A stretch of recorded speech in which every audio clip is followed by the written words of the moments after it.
প্রচারের গাড়িকে ছেড়ে দাও। প্রচারের গাড়িকে সামনে জায়গা করে দিন। প্রচারের গাড়ি সবার সামনে থাকবে।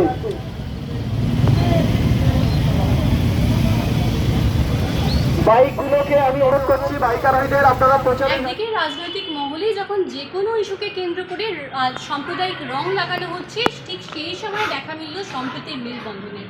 জগন্নাথের ধ্বজা উড়িয়ে অনুষ্ঠিত হলো বাইক র্যালি। বসিরহাটে এক অভূতপূর্ব দৃশ্যের সাক্ষী থাকলো শহরবাসী। একদিকে কাশ্মীরের শহীদ জওয়ানদের প্রতি শ্রদ্ধা জ্ঞাপন, অন্যদিকে দীঘায় নবনির্মিত জগন্নাথ মন্দিরের উদ্বোধনের আগে সম্প্রীতির বার্তা নিয়ে তৃণমূল কংগ্রেসের বাইক র্যালি।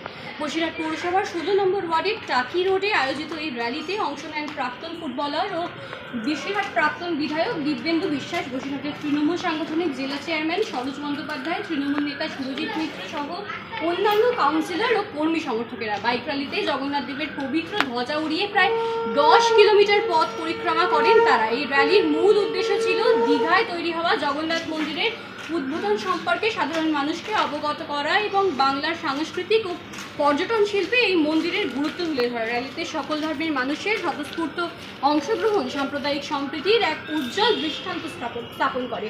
বসিরহাটের বুকে এই বাইক র্যালি একদিকে যেমন শহীদদের প্রতি গভীর শ্রদ্ধা নিবেদন করে, তেমনি জগন্নাথ দেবের মন্দিরের শুভ উদ্বোধনকে কেন্দ্র করে এক উৎসব মুখর পরিবেশ তৈরি করে।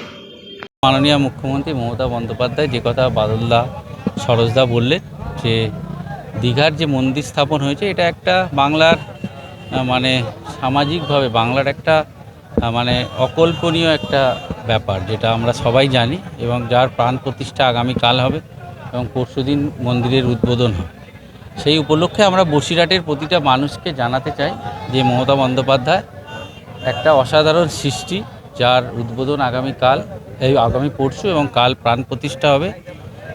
সব মানুষের মধ্যে এই যে এরকম একটা মন্দির উদ্বোধন হচ্ছে, আমরা সবাই মিলে তার জন্য সারা বসিরহাট জুড়ে মানুষকে জানানোর জন্য। দেখুন, খুব স্বাভাবিকভাবে 2026 নির্বাচন, এটা গণতান্ত্রিকভাবে নির্বাচন আমাদের সবার, আমাদের ভারতবর্ষের, আমাদের বাংলার। সেই জায়গায় দাঁড়িয়ে নির্বাচনকে সামনে রেখে কোনো কিছু করার উদ্দেশ্য নয়। আমরা সবাই জানি যে বাংলা হচ্ছে সর্বধর্মের পীঠস্থান হচ্ছে বাংলা। সেই জায়গায় দাঁড়িয়ে সর্বধর্ম সমন্বয়ের মধ্যে দিয়েই বাংলা চলে এবং বাংলার মাননীয় মুখ্যমন্ত্রী মমতা বন্দ্যোপাধ্যায় সর্বধর্মকে নিয়ে চলার যে পরিকল্পনা, যে বক্তব্য, তার যে চিন্তাভাবনা সব মানুষের মধ্যে দিয়েছেন।